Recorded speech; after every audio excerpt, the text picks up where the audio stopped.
The committee meets today again to receive the annual testimony of the Secretary of Treasury in reforming both the International Monetary Fund and the broader international financial system. There are important questions, though, that must be raised. Undoubtedly, hard-working American taxpayers suffer from bailout fatigue, having been forced now to pay for the bailouts of AIG, Fannie Mae, Freddie Mac, Chrysler, GM, banks big and banks small, and most recently, the Federal Housing Administration. Many Americans question the wisdom of supporting the IMF and other multilateral financial institutions that take their hard-earned dollars and use them to bail out other countries. Americans do not want to be part of a bailout nation any more than they wish to be part of a bailout planet. An important question at the outset is whether the administration's credibility has been compromised, and thus compromised our ability to reform multilateral financial institutions. American presidents' most awe-inspiring power may not be the ability to launch a drone strike, but that when he speaks, the world listens, and the world listens because the president's words are backed by the moral authority of the United States of America.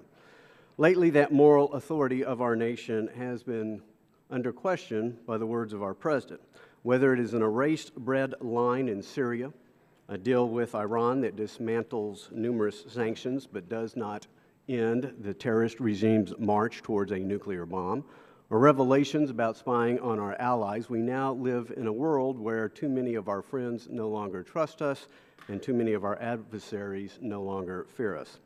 The collapse in confidence and credibility is not confined to foreign lands. Here at home, millions of Americans took President Obama at his word when he promised no fewer than 36 times that they could keep their health insurance if they liked it. They now know better. Next, although the last couple of months have brought some welcome news on the jobs front, Americans continue to suffer through the slowest, weakest recovery in generations. Thus, regardless of the wisdom, many Americans now rightfully question our ability to continue supporting multilateral financial institutions like the IMF. When President Obama took office nearly 5 years ago, he was able to pass every major piece of legislation he wanted: the stimulus, Obamacare, Dodd-Frank, the largest tax increase in our nation's history, and the results speak for themselves. Poverty is up, and income inequality is up. The debt has never been higher. Small businesses are drowning in the greatest sea of red tape in our nation's history, and the number of Americans in the labor force is at its lowest level in 30 years.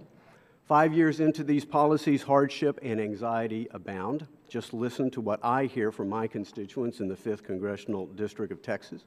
People like Nancy of Dallas, who wrote to tell me, quote, "I have been looking for a job for close to 2 years. God has blessed me with many jobs on and off, but that does not pay the bills," unquote. For Marcia in Reclaw, Texas, who said, quote, "I have spent more time unemployed in the last 4 years than I have employed," unquote.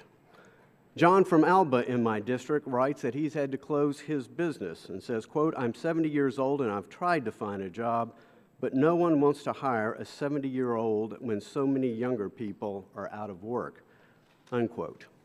These people deserve better than the results of this administration's economic policies.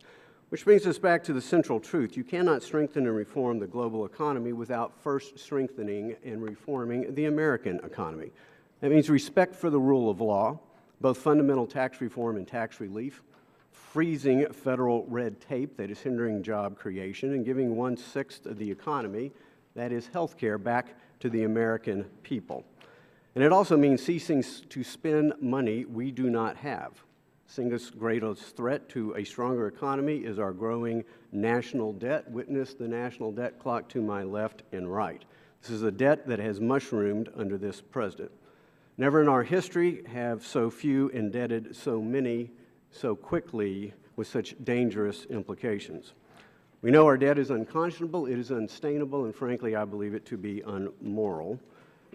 Yet, this president dismisses the threat at every opportunity, and I fear leads a parade of Washington debt deniers.